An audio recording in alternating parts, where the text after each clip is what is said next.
Shalom. Saya ucapkan selamat pagi, selamat beribadah. Tuhan memberkati kita semuanya. Amin. Mari kita datang kepada Tuhan. Kembali Tuhan, kami ucap syukur dan terima kasih buat kebaikan Tuhan, buat kemurahan Tuhan, buat kasih setia Tuhan, sehingga pada pagi hari ini Tuhan kami boleh kembali beribadah kepada Tuhan, walaupun secara online, tetapi tidak menyurutkan niat kami untuk datang beribadah kepada Tuhan. Tuhan juga memberkati setiap jemaat-jemaat Tuhan yang ada di rumah, yang saat ini juga bersama-sama dengan kami beribadah kepada Tuhan. Kiranya Tuhan memberkati mereka semua. Kami menyerahkan ibadah kami pagi hari ini dalam tangan Tuhan. Biar Tuhan yang beracara, Tuhan yang memimpin. Di dalam nama Tuhan Yesus kami berdoa dan mengucap syukur. Haleluya. Amin. Baik, puji Tuhan. Mari kita angkat pujian kita. Segala puji syukur hanya bagi Tuhan. Sebab apa yang layak kami sudah kami tinggikan dan kami puja.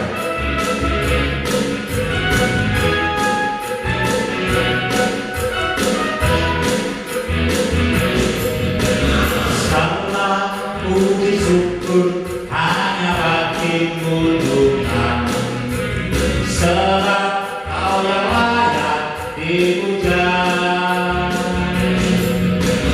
Kami mau bersorak tinggikan nama-Mu.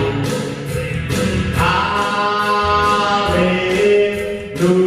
Segala puji syukur, segala puji syukur hanya bagi-Mu Tuhan, sebab Kau yang layak dipuja. Kami mau bersorak tinggikan nama-Mu. Haleluya. Soraklah haleluya. Soraklah haleluya. Haleluya. Soraklah haleluya. Soraklah haleluya. Haleluya. Segala puji syukur, segala puji syukur hanya bagi-Mu Tuhan, sebab Kau yang layak dipuja. Kami mau bersorak tinggikan nama-Mu. Haleluya.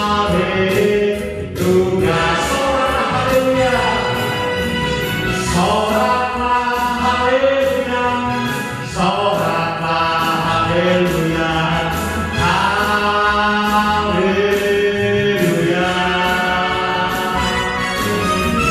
Soraklah haleluya. Soraklah haleluya. Haleluya. Sekali lagi soraklah haleluya. Soraklah haleluya. Soraklah haleluya. Haleluya. Soraklah haleluya. Soraklah haleluya. Haleluya.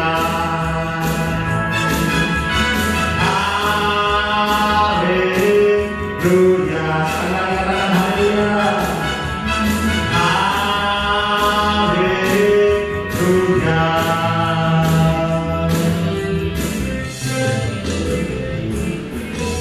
Puji Tuhan.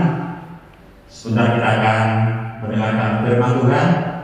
Mari kita persiapkan setiap kehidupan kita dalam firman Tuhan yang sebentar kita dengar, kita terima, boleh menjadi kekuatan bagi kita. Haleluya. Engkau ada bersama dengan kami Tuhan.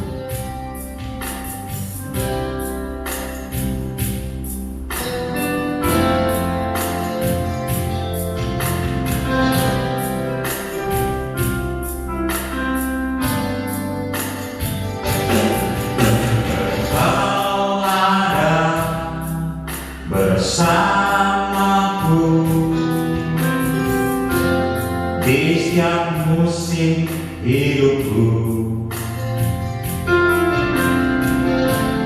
Tak pernah kau biarkan ku sendiri.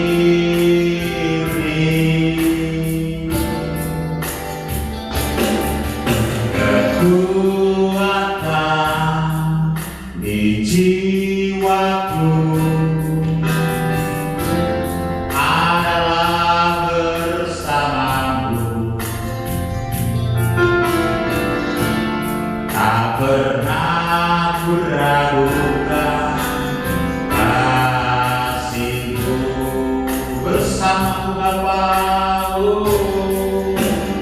bersamaku Bapa. Ku lewati semua perkenanan-Mu ya, teguhkan hatiku. Engkau yang bertindak, memberi pertolongan, anugerah-Mu besar melimpah bagiku.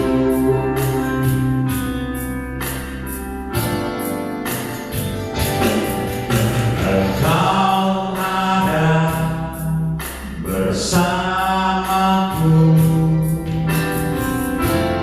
di setiap musim hidupku.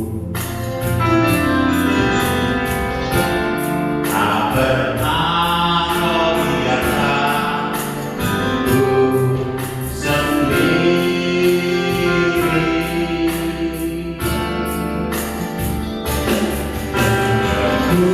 Kekuatan di jiwaku adalah bersamaku.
syukur di hadapan Tuhan.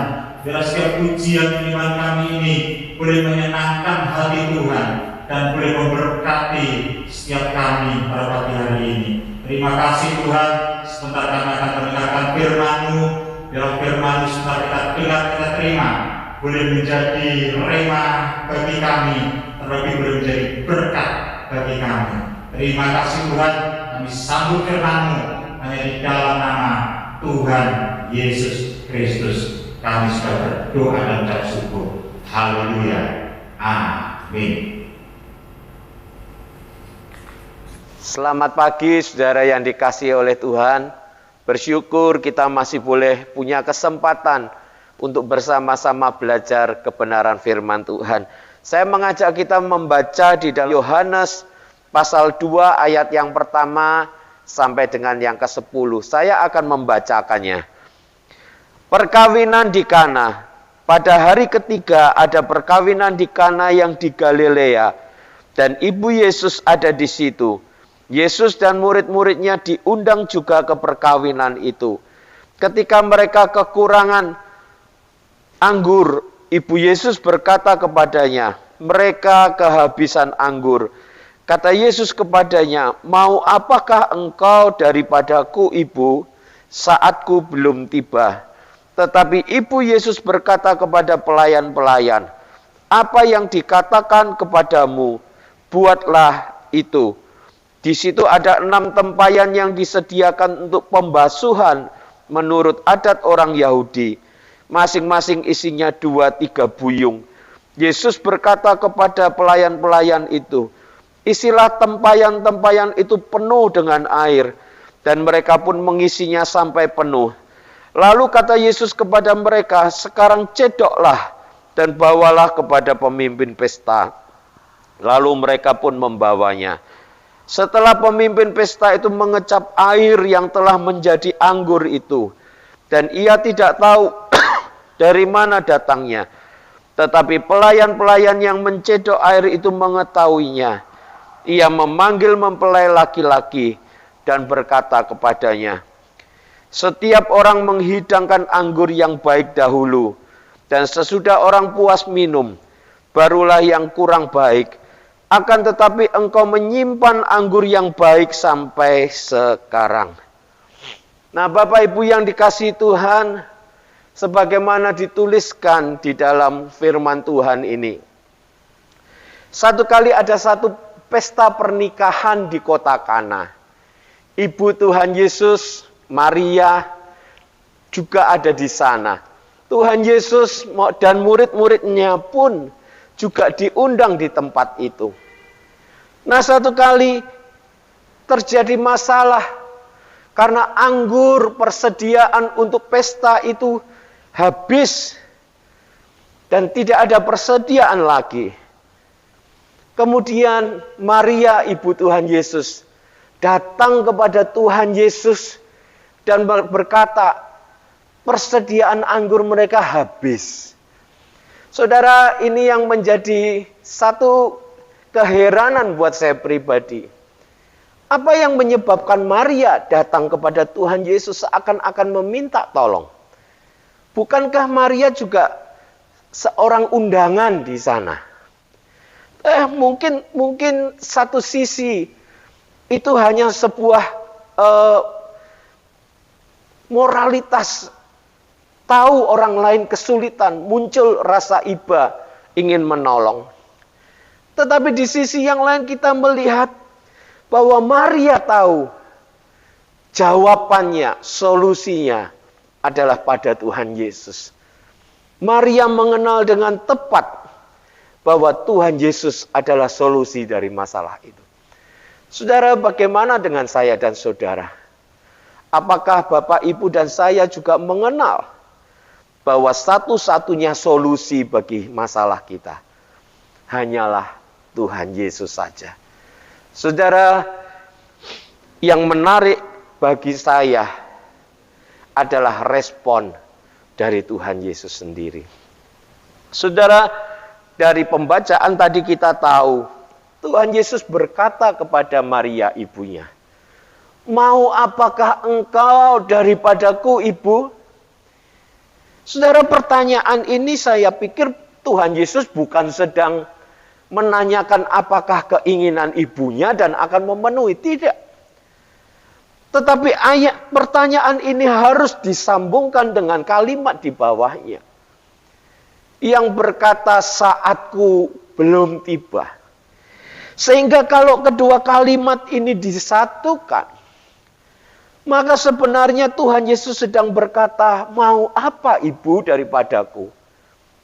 Saatku belum tiba." Artinya apapun keinginan Ibu hari ini, saat ini, Ibu harus tunduk kepada keinginan Allah, ya, keinginan Tuhan dalam kapasitasnya sebagai Allah.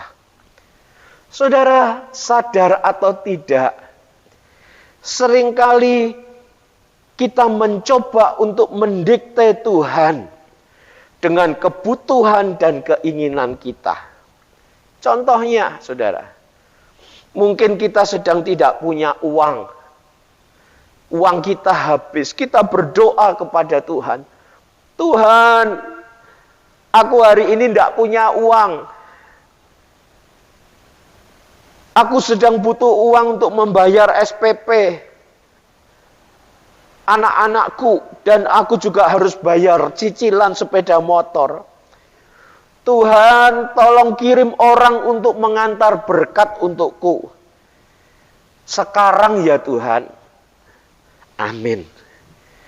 Saudara, sebetulnya doa ini terlihat wajar. Tetapi sebetulnya kalau dipikir-pikir, maaf ya, kadang-kadang kurang ajar. Kenapa? Kita mencoba untuk mengatur Tuhan. Kita melaporkan kebutuhan kita. Ya, aku butuh ini Tuhan, aku butuh itu. Kita mengatur Tuhan cara untuk Tuhan memenuhi. Tuhan kirimkan orang untuk memberkati aku. Kita mengatur Tuhan, mendikte Tuhan tentang waktunya. Sekarang ya Tuhan, jangan lama-lama. Saudara, apakah pantas? Mungkin kita berkata, "Loh, aku kan yang merasakan. Aku yang mengalami masalah, aku yang tahu. Sehingga wajar kalau aku berbicara begitu kepada Tuhan, berdoa." Ya, mungkin iya kita yang merasakan. Tapi saudara, kita harus mengingat, di dalam doa kita kepada Tuhan, di dalam konteks ini, kita adalah orang yang meminta. Kita adalah orang yang memohon pertolongan Tuhan. Bukan memerintah, saudara. Tetapi memohon belas kasihan Tuhan, memohon pertolongan Tuhan atas hidup. Sehingga tidak seharusnya kita mendikte Tuhan tentang hal-hal tersebut. Orang yang meminta, dia harus merendahkan dirinya. Saudara, di dalam doa-doa saya seringkali berdoa, "Tuhan, hamba memohon. Tuhan, kalau boleh, izinkan begini, begitu, dan seterusnya. Itu yang pertama, saudara. Yang kedua, mengapa kita nggak boleh mendikte Tuhan? Saudara, karena Tuhan jauh lebih mengerti apa yang baik untuk kita daripada diri kita sendiri, saudara. Saya membacakan di dalam Matius 7 ayat yang ke-11. Di sana dikatakan, jadi jika kamu yang jahat tahu memberi pemberian yang baik kepada anak-anakmu, apalagi Bapamu yang di surga, Ia akan memberikan yang baik kepada mereka yang meminta kepadanya. Saudara, kalau kita sebagai bapak di dunia saja tahu apa yang baik untuk kebutuhan anak-anak kita, bukankah Bapak di surga jauh lebih tahu apa yang jadi kebutuhan saya dan saudara? Bahkan di dalam Yesaya 55 ayat 8 dan 9, saya tidak membacakan, saudara, di sana dikatakan rancangan Tuhan jauh seperti langit dan bumi dari rancangan kita. Rancangan Tuhan jauh lebih baik, rancangan Tuhan jauh lebih sempurna dari rancangan saudara dan saya. Itu sebabnya, saudara, saya katakan sekali lagi, firman Tuhan katakan, jangan mencoba untuk mendikte Tuhan. Sebab Tuhan tahu apa yang terbaik bagi kita. Tuhan tahu cara yang terbaik untuk menolong kita. Dan Tuhan tahu waktu yang terbaik untuk menolong kita. Saudara, kalau kita melihat cerita tadi, Maria menyadari hal itu.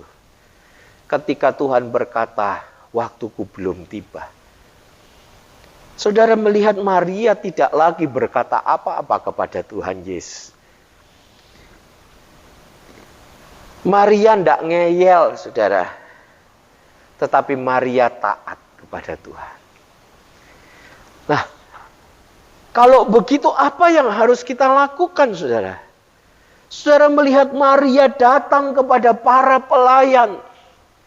Dan dia berkata kepada para pelayan itu, apapun yang Tuhan nanti katakan kepadamu, perbuatlah itu.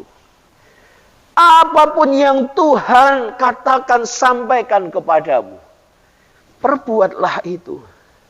Saudara, pertanyaan saya, apakah saat itu Maria tahu apa yang akan Tuhan perintahkan?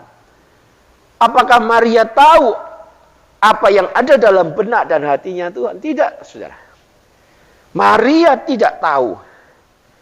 Tetapi kita melihat satu keputusan diambil Maria. Apapun yang Tuhan mau lakukan, bagaimanapun caranya, kapanpun waktunya, Maria mengambil keputusan untuk percaya dan taat. Maria menyerahkan segala sesuatu ke dalam tangan Tuhan. Karena Tuhan tahu yang terbaik. Artinya, saudara, Maria betul-betul mempercayai Tuhan. Kalau orang Jawa bilang nyerah bongkokan sama Tuhan. Diserahkan sepenuhnya, Tuhan tahu itu yang terbaik. Saudara, saya menyadari untuk bisa percaya kepada Tuhan sepenuhnya itu tidak mudah, saudara. Kalau saat itu saya dan saudara ada di sana, seandainya saja kita ini anggota keluarga dari mempelai itu, dan tahu saat itu anggur habis, dan tahu persediaan sudah tidak ada lagi, kira-kira seperti apa perasaan kita, saudara? Berdebar-debar dan luar biasa. Tetapi itulah yang dinamakan dengan percaya. Kita yakin bahwa keputusan Tuhan tidak akan pernah salah. Dan saudara, benar, tidak lama kemudian Tuhan Yesus datang. Tuhan Yesus panggil para pelayan kemari, ambil tempayan-tempayan yang ada. Saudara, yang dimaksud tempayan di ayat tadi sudah dijelaskan. Tempayan untuk pembasuhan kaki, saudara. Tempayan itu disediakan di depan rumah, supaya kalau tamu yang datang mungkin banyak debu, dicuci kakinya di situ, tangannya dicuci. Tempayan itu cukup besar, saudara. Cukup besar-besar. Tetapi itu yang Tuhan pakai, saudara. Satu sisi mungkin terlihat menjijikkan. Ya, tapi itu yang Tuhan lakukan. Selanjutnya Tuhan berkata, isi dengan air sampai penuh. Tempayan yang besar-besar tadi diisi air sampai penuh. Kemudian selanjutnya Tuhan berkata, cedok. Ambil tempat cedok. Bawa ke pemimpin pesta untuk dicicipi. Saudara, saya yakin di dalam benak pikiran para pelayan tadi mungkin penuh dengan tanda tanya. Tuhan ini kok aneh ya? Kekurangan anggur, disuruh ambil tempayan untuk cuci kaki. Diisi dengan air, kemudian disuruh mencedok dan membawa ke pemimpin pesta untuk dicicipi, saudara. Tetapi sekalipun kepala mereka penuh tanda tanya, mereka tidak bertanya kepada Tuhan apapun. Mereka taat, mereka ambil, mereka bawa ke pemimpin pesta untuk dicicipi. Saudara, mengapa mereka tidak bertanya? Mungkin karena mereka menyadari aku hanya pelayan. Tugasku adalah melakukan apa yang diperintahkan. Apalagi tadi Ibu Maria sudah berpesan, apapun yang dikatakannya, perbuatlah itu. Sehingga mereka nggak bertanya, saudara. Saudara, mungkin ada baiknya, perlu bagi kita untuk tidak banyak bertanya kepada Tuhan. Bukankah kita ini hamba-hamba Tuhan? Saya dan saudara ini hambanya Tuhan. Sehingga apapun yang Tuhan perintahkan, tidak usah banyak tanya, tidak usah banyak mikir, saudara. Lakukan saja, taat saja. Percaya bahwa apa yang Tuhan putuskan pasti baik, tidak pernah salah. Saudara, benar, ketika pelayan membawa air itu, yang sudah berubah menjadi anggur, kemudian dicicipi oleh pemimpin pesta. Pemimpin pesta ini bingung, karena anggur itu yang dicicipi oleh dia jauh lebih baik daripada anggur sebelumnya. Dia berkata kepada mempelai, dia panggil ke sini. Biasanya orang memberikan anggur yang terbaik dulu, sampai tamu puas minum baru yang kurang baik. Tetapi ini tadi kamu sediakan anggur yang kurang baik, baru yang terbaik kamu sediakan di belakang. Pemimpin pesta ini tidak tahu bahwa anggur yang terakhir adalah anggur yang Tuhan berikan. Saudara, kita melihat bahwa buatan Tuhan jauh lebih bagus, jauh lebih berkualitas dari buatan manusia. Saya yakin bahwa mempelai juga sudah menyiapkan yang terbaik, saudara. Biasanya orang menikah tidak ingin yang nomor 2. Seorang yang menikah selalu ingin mempersiapkan pestanya, pernikahannya sebaik mungkin. Sehingga saya yakin bahwa mempelai juga sudah mempersiapkan anggur yang terbaik. Tapi anggur buatan Tuhan jauh melebihi buatan manusia. Puas bukan? Apalagi tadi dikatakan dalam jumlah besar, saudara. Tempayan-tempayan yang besar, saudara. Jadi permasalahan selesai. Bukan hanya kehabisan anggur. Tidak ada lagi anggur. Tapi anggur yang Tuhan berikan dalam jumlah besar. Dan dalam kualitas yang jauh lebih baik dari buatan manusia.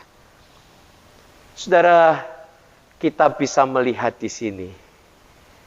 Untung Maria taat.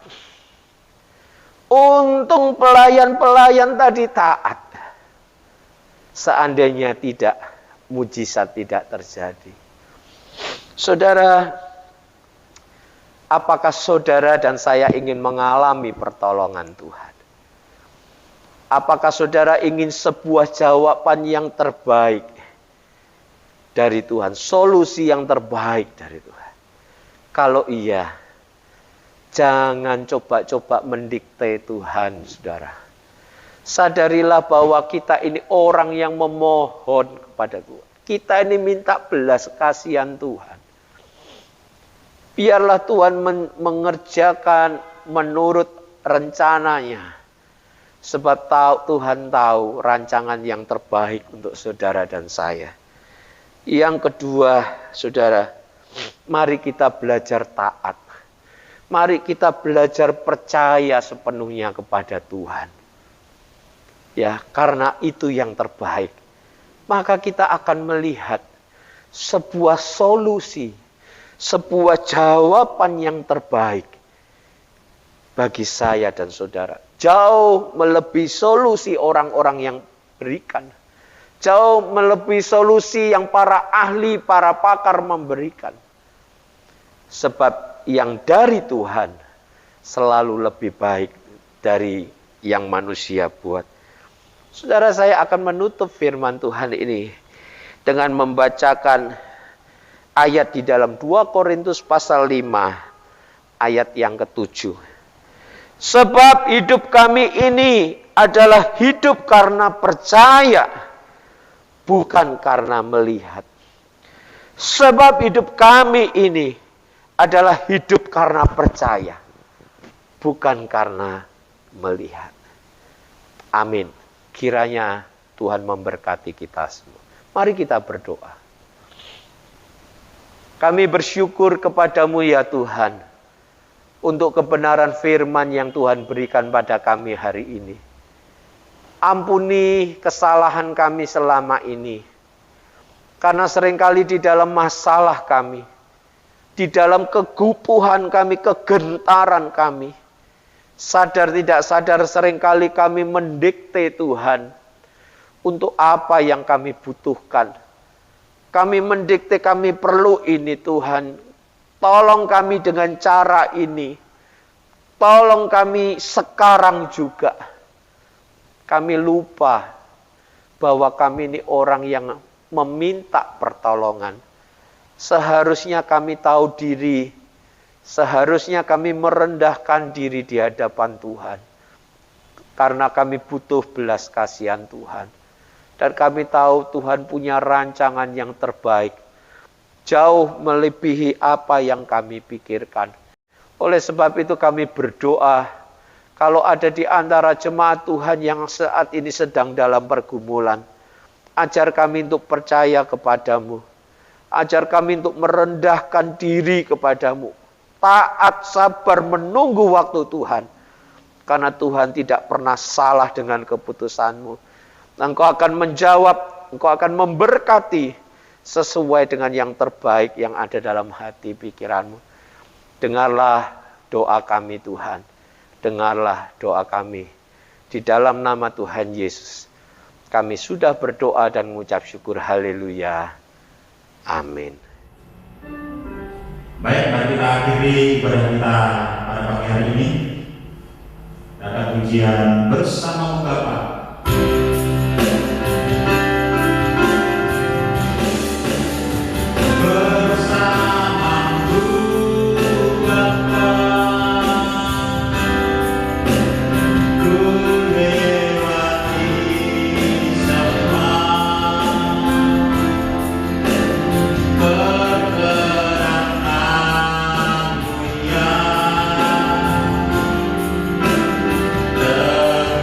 Bukan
Kami bersyukur kepada Tuhan, jika pagi hari ini kami boleh datang kepadamu Tuhan.